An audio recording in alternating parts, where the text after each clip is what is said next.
Bonjour mes amis, j'espère que vous allez bien. Nouvelle vidéo rétrospective. Comment vas-tu mon frère? Ah ça va, c'est la pêche. Pour fêter en grande pompe l'arrivée du prochain The Flash, la prochaine production DC Warner avec le retour de Michael Keaton dans le rôle de Batman, nous allons vous parler des différentes séries animées DC Warner. Donc tu es prêt mon frère? Je suis prêt. Donc c'est parti pour la rétrospective des séries animées Warner DC.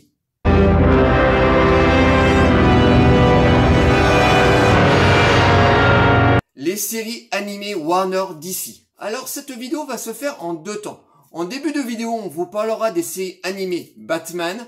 Et en fin de vidéo, on vous parlera de certaines séries animées Warner. Donc, c'est parti.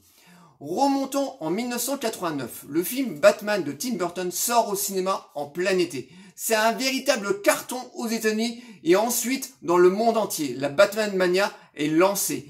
Et à juste titre d'ailleurs, parce que pour moi, ce film est tout simplement un chef-d'œuvre. Toutes les étoiles sont alignées. On a une musique de Danny Elfman incroyable, une réalisation de Tim Burton qui est tout aussi incroyable. On a des acteurs comme Michael Keaton dans le rôle de Batman, qui est pour moi le meilleur interprète de tous les acteurs qui ont repris le rôle de Batman. Pour moi, c'est le meilleur, voilà. On a un très grand Jack Nicholson, excusez-moi, dans le rôle du Joker. Donc pour moi, c'est un chef-d'œuvre absolu. Given a name to my pain. What are you? I'm Batman. Et bien entendu, ça va pousser la Warner à produire des séries sur l'univers de Batman. Et 3 ans plus tard, Warner va nous gratifier d'une excellente série animée, The Batman, ou plutôt Batman, la série animée. C'est une série qui a compté 4 saisons, 109 épisodes. Cette série a été écrite par Bruce Timm, un excellent scénariste qui a complètement assimilé le travail de Tim Burton et le travail de Bob Kane, donc le papa de Batman, le papa qui a dessiné les toutes premières aventures de Batman. C'est une série qui est vraiment excellente, voilà. Nous, on l'a en coffret collector. C'est une série que j'ai déjà vue plusieurs fois. Et c'est vraiment une série à la base qui était destinée pour les jeunes enfants, mais surtout aussi pour les adultes. Et c'est une série qui reprend bien entendu l'ADN du film de Tim Burton, parce qu'on retrouve vraiment beaucoup de choses qu'on avait dans le film de Tim Burton. Par exemple, le Gotham rétro-futuriste, voilà, j'aime beaucoup le Gotham que nous a présenté de Tim Burton dans son film, voilà, un espèce de Gotham à la fois très années 50 et en même temps très futuriste. Et là, on le retrouve dans la série télé. En plus, on avait une animation complètement nouvelle à l'époque, parce que à cette période-là, on avait beaucoup de dessins animés japonais ou américains. Et là, on arrive avec une animation complètement différente, avec des grands personnages comme ça, avec des qui mesurent 2 mètres, avec des épaules très carrées, des grands buildings, des grandes statues comme ça. Donc, tout est gigantesque dans cette série. On a l'impression que les personnages vont se faire avaler en permanence par la ville de Gotham. Donc une animation qui est vraiment très belle, assez particulière. C'est vrai qu'à l'époque, quand on voyait les 2 premiers épisodes, il fallait s'habituer à cette animation, mais elle était vraiment de toute beauté. C'était la première fois qu'on avait ce genre d'animation, et surtout, et je dis bien surtout, des scénarios vraiment très bien écrits par Bruce Timm, qui est pour moi un mec qui a tout compris à l'univers de Batman et de Tim Burton. Voilà, il nous délivre vraiment des scénarios incroyables. Dans les 109 épisodes, on a des épisodes vraiment dantesques. Moi, un épisode que j'ai adoré, qui est coupé en 2, c'est la naissance de Double Face, donc Harvey Dent qui devient Double Face. C'est un épisode qui est vraiment très lourd en dramaturgie. En plus, c'est un ancien ami de Batman, de Bruce Wayne, donc qui le marque énormément. Donc la naissance de Double Face qui est excellente, parce que en plus c'était un personnage qu'on ne connaissait pas à l'époque. Donc on découvre donc la naissance de Double Face.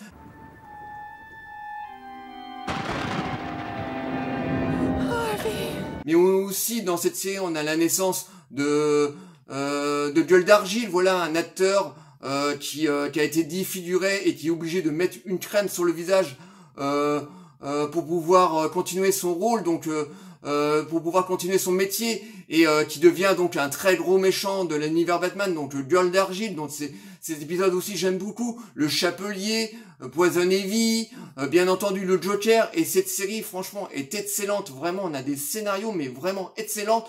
D'ailleurs cette série a marqué énormément de générations, au moins facile 3 générations, même les jeunes de maintenant en découvrant cette série adorent cette série. Voilà, c'est vraiment de l'orfèvre. Voilà, tous les épisodes ne sont pas bons, mais on en a beaucoup qui sont vraiment dantesques, surtout dans les 3 premières saisons. Bon, moi je trouve que la dernière saison, les scénarios étaient moins bons. En plus, l'animation avait légèrement changé. Elle était toujours aussi bonne, mais voilà, elle avait changé. Et je trouvais que ça y est, on commençait un petit peu en tournant en rond. Ils savaient pas trop quoi faire. Voilà, les scénarios étaient tout bonnement moins bons pour moi. Et c'est vraiment une série vraiment au haut du panier par rapport à ce que Warner va nous proposer après. Et toi, qu'est-ce que tu as à dire donc sur cette série? Ah bah moi, je me rappelle parfaitement de la première diffusion sur Canal+ en 92, en crypté, et ensuite l'année suivante, en 93, en clair. Donc tout le monde pouvait la regarder, hein. Fallait pas avoir seulement que l'abonnement Canal+. Et cette série, comme tu dis, hein, je vais un peu paraphraser ce que tu as déjà dit, c'est vraiment une série emblématique, avec surtout des scénarios béton, avec un petit peu d'épisodes filaires comme ça de temps en temps, un peu plus comique, avec un peu plus de drame, avec un petit peu moins de Batman, mais dans l'ensemble les 4 saisons se tiennent. Et t'as tout à fait raison, sur la saison finale l'animation avait énormément changé. J'avais l'impression qu'il y avait un petit peu moins de budget, qu'on voulait aller un peu plus vite au niveau de la création, enfin des équipes de dessinateurs. Ben voilà, on était passé un petit peu chez les Japonais. Enfin, il y avait cette dimension-là. En plus, au niveau des personnages, en fait, ils arrivaient plus vraiment à les développer, à leur donner plus de substance. En fait, on commençait à tourner en rond. Et malgré cette dernière saison qui était nettement en dessous, et ben c'est quand même une série qui est quand même du caviar. C'est vraiment excellent. Et comme tu as dit, ça a touché plusieurs générations, dont nous, qui avions à peu près 18-19 ans à l'époque, quand c'était diffusé sur Canal+. Et dès le premier épisode, ben voilà, on est accroché par cette animation qui était totalement nouvelle. T'as tout à fait raison. En tout cas, la première série Batman a marqué plusieurs générations, et c'est juste une des séries de super-héros emblématiques. Oui, même c'est devenu même culte, hein. C'est une série vraiment, voilà, je reviens un peu dessus, c'est vraiment là où la série est vraiment très très forte, c'est au niveau de ses scénarios, quoi. On a des scénarios dignes de films, voilà. Ouais, c'est ça. Comme tu disais, il y a certains épisodes où on avait des épisodes un petit peu filaires, comme ça, un petit peu enfantins, mais on avait certains, c'était presque des scénarios de films, voilà. Je vous dis, la naissance de Double Face, la naissance de Gueule d'Argile, du Chapelier, tous ces personnages, en fait, on s'aperçoit que ils sont pas nés méchants, ils sont devenus méchants. Et ça touche plus ou moins de loin ou de près le personnage de Batman.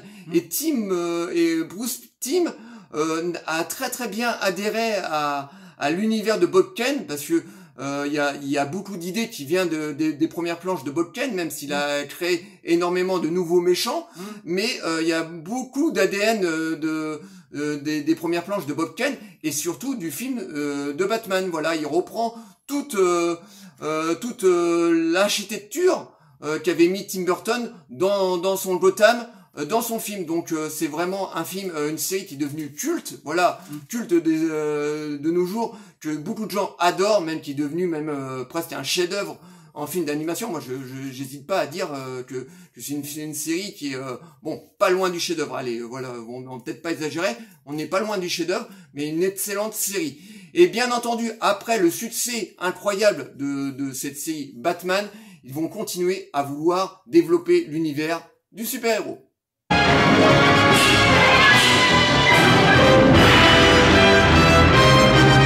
Après le succès colossal de la série mère Batman, les producteurs ont voulu développer des longs métrages animés, avec surtout le premier, l'excellent Batman contre le fantôme masqué, qui est un film d'animation de cinéma, avec un vrai scénario, avec beaucoup de drame, excellente mise en scène, une photographie avec des couleurs excellentes, une musique 2 films classiques, hein, de l'orchestration magnifique, donc un excellent premier film.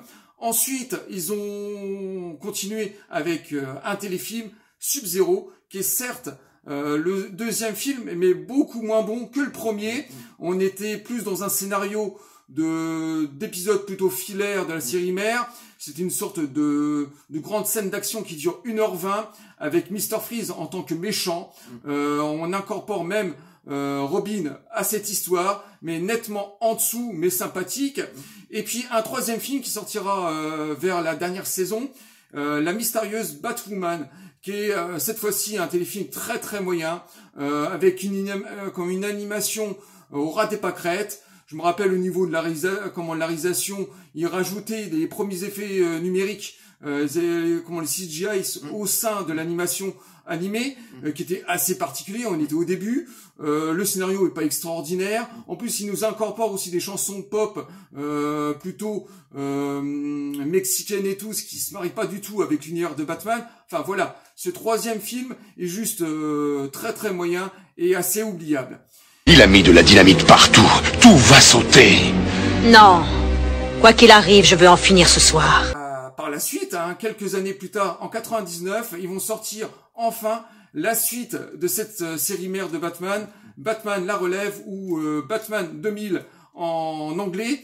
Et c'est une série très agréable, certes plus enfantin. Alors on est dans une suite directe, hein, ça se passe dans le futur, dans les années 2000, et au mieux de nous remettre un Batman vieillissant, eh ben c'est la relève de Batman, un nouveau Batman. Donc on suit les aventures de Terry McGinnis, qui va être confronté à de nouveaux méchants. Alors ce qui est bien dans cette série, en tout cas moi je le pense, c'est qu'ils ont recréé des nouveaux personnages, des nouveaux méchants qui avaient rien à voir. On peut revoir de temps en temps le Joker, surtout dans un long métrage qu'ils vont faire après. Mais dans cette série, ils vont réinventer tous les méchants. Certes, les épisodes sont un petit peu trop enfantins. Il y a beaucoup d'épisodes filaires.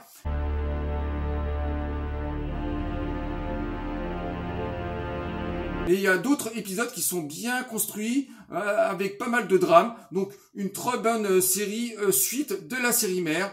En tout cas, je le pense sincèrement. Et toi, qu'est-ce que t'en penses de cette suite ? Alors moi, par rapport à toi, c'est une série que je trouve sympathique, mais sans plus, voilà. J'ai essayé pourtant plusieurs fois de la regarder, mais au bout de 10 épisodes, je décroche. Voilà, je trouve que c'est beaucoup trop enfantin à mon goût. Pourtant, on revoit Bruce Wayne qui réapparaît dans cette série, voilà, en tant que mentor. Voilà, on le voit vieux, donc il met en avant un nouveau Batman. Mais je trouve que les scénarios sont beaucoup trop enfantins à mon goût, surtout par rapport à la toute première série, qui était une série quand même qui s'adressait beaucoup aux adultes. Et oui, effectivement, je suis d'accord avec toi, ils ont recréé des nouveaux personnages, des nouveaux méchants, mais tout ça pour moi est assez léger. Là, pour moi, c'est une série qui s'adresse surtout aux enfants et un petit peu moins aux adultes. Donc c'est une série que je trouve que l'animation est plutôt sympathique. Voilà, on est à peu près dans la même animation que dans la série mère, mais voilà, moi j'ai un gros problème avec les scénarios. Pourtant c'est des scénarios qui sont encore écrits par Bruce Timm, donc ce maître, voilà, on peut dire, parce qu'il est vraiment très fort, hein, dans l'univers Batman. Il a, comme je vous disais en début de vidéo, il a tout assimilé, il a vraiment bien compris l'univers de Batman. Mais là, pour moi, cette série, j'ai vraiment beaucoup de mal. C'est une série, voilà, peut-être un jour j'essaierai de m'y remettre pour essayer d'adhérer, mais voilà, plusieurs fois j'ai essayé de m'y remettre, mais bon, voilà, ça passe vraiment pas. Et ça va pousser, bien entendu, les producteurs à continuer à développer des séries sur l'univers Batman, parce que c'est de loin, mais très loin, leur personnage fétiche.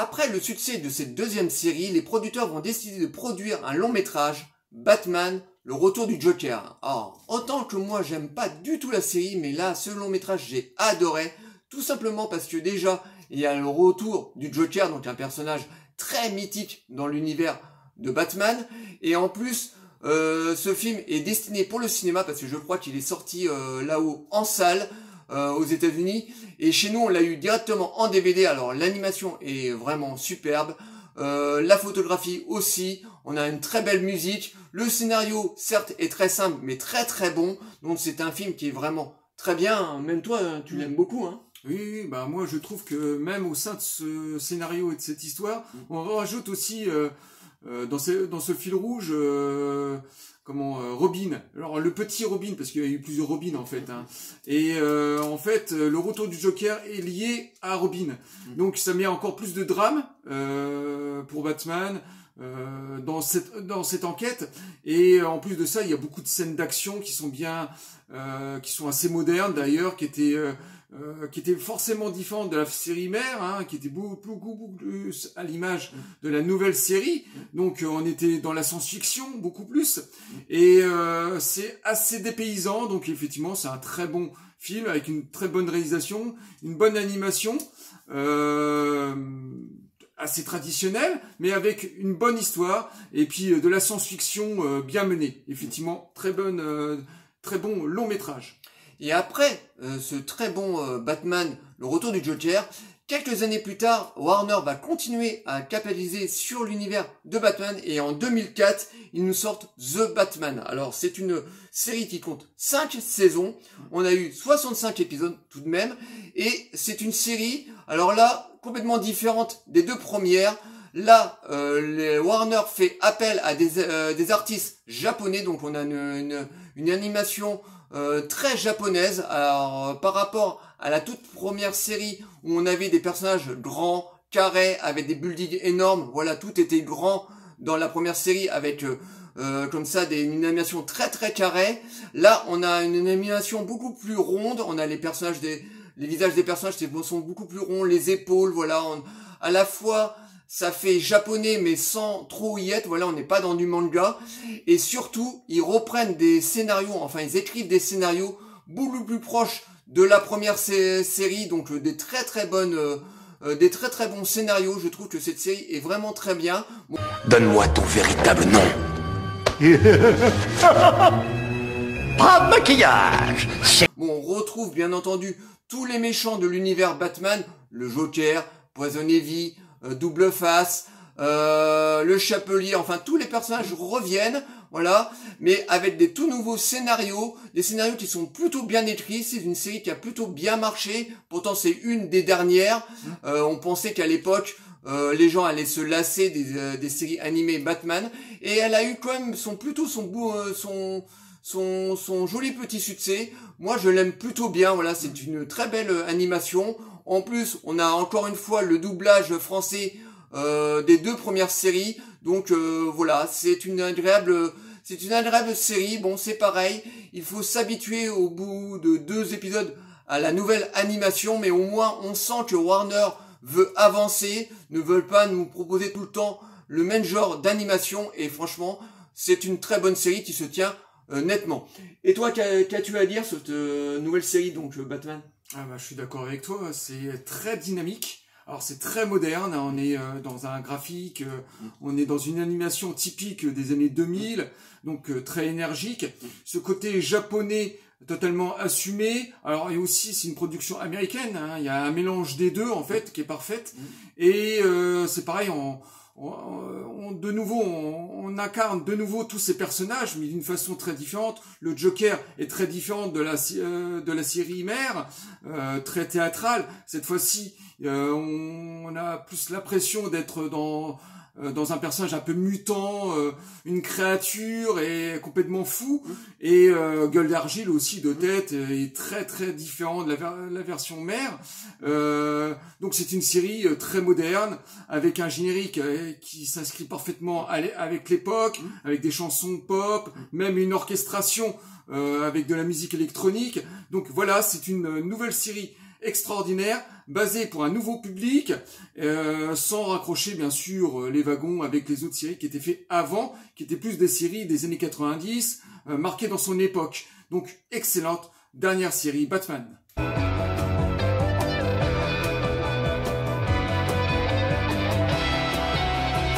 Et à ce moment-là, Warner avait décidé d'arrêter avec l'univers Batman. Bon, si je crois qu'ils ont sorti une petite série qui a pas du tout marché, il y a eu 2 saisons. C'était une série Batman en image de synthèse, 100% image de synthèse. Et là, pour le coup, c'était vraiment pas bon du tout parce que pour nous deux, les séries Batman, c'est animé et non en image de synthèse. Et là, ça manquait vraiment d'âme. Tout était froid. Et franchement, c'était franchement pas terrible. Les scénarios étaient franchement en bad zone. Et après cet échec de cette nouvelle série Batman, Warner a décidé de s'intéresser à d'autres super-héros de l'univers DC avec d'autres séries.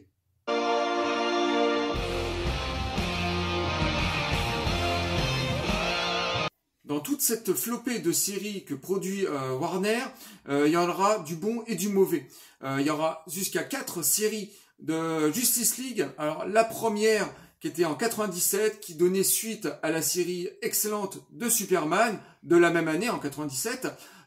Donc Superman était une série qui était un peu à l'image de la série mère de Batman, dans la même animation, dans le même graphique, avec beaucoup plus de couleurs. On était plus dans l'état d'esprit du super-héros, avec de très bons scénarios d'ailleurs. On suivait ça comme une vraie série, hein. Chaque épisode développait de plus en plus Superman et les autres personnages.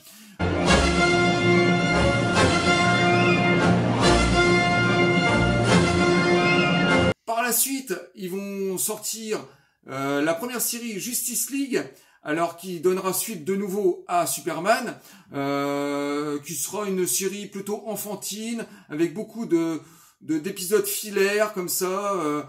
Des fois, il y avait des aventures sur 4-5 épisodes, donc une série plutôt intéressante que je continue à regarder de nos jours, mais nettement moins bonne que les séries précédentes. Ensuite, cette fois-ci, une vraie suite à Justice League, donc une deuxième série, beaucoup plus développée cette fois-ci, avec une animation identique à la première, sauf améliorée, surtout avec ils vont incorporer dans les scènes d'action des images de synthèse, ce qui va apporter plus de corps. Et au niveau de ces scénarios, bon, c'était beaucoup plus politique, hein. Il y avait beaucoup plus de super-héros qui venaient incorporer la Justice League, donc ce qui apportait encore plus de corps. Et chaque épisode, c'était des épisodes sur plusieurs personnages différents qu'on n'avait jamais vus. Donc très bonne deuxième série Justice League Ultimate.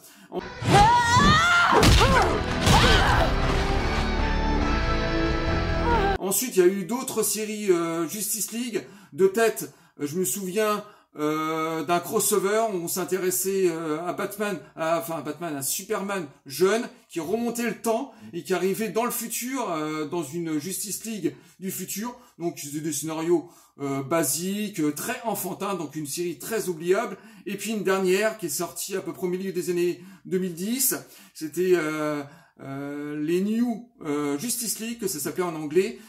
C'était on prenait Superboy, on prenait tous nos héros jeunes et on en faisait une nouvelle Justice League. Alors les scénarios étaient intéressants, assez fantastiques, assez social. L'animation était très très belle par contre, mais c'est une série qui est totalement passée à côté. Je crois qu'il y a eu qu'une saison ou deux. Je l'avais gravé sur des DVD, c'était une très bonne série dans l'ensemble. Et puis par la suite, Green Lantern aura droit à cette série qui sera vraiment médiocre, en images de synthèse, avec des scénarios pour enfants, enfin vraiment bad zone. Et ensuite, il y aura d'autres crossovers sur d'autres personnages. Il y a tellement eu de séries qu'on peut même plus les mettre dans l'ordre. Mais en tout cas, celles que je vous ai citées au départ sont les meilleures, donc les premières Ligue des Justiciers et ensuite Superman, c'est les séries qui étaient à côté des Batman qui étaient les meilleures, et toutes les autres après sont regardables, voire totalement oubliables.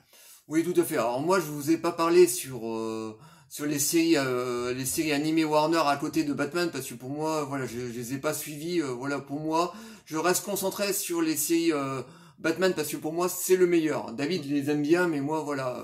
Donc vous aurez pas mon avis sur toutes les séries que David vient de vous parler, parce que voilà, moi, je les ai pas regardées. C'est pas trop ma cam. Voilà tout ce qu'on pouvait vous dire sur les séries animées Warner DC. J'espère que cette vidéo vous aura plu. On va faire le petit pitch de fin. Likez, délikez, abonnez-vous. N'hésitez pas à nous envoyer des messages sur les séries DC, Warner. On vous répondra toujours avec plaisir. Et on vous dit à très bientôt. Ciao les amis.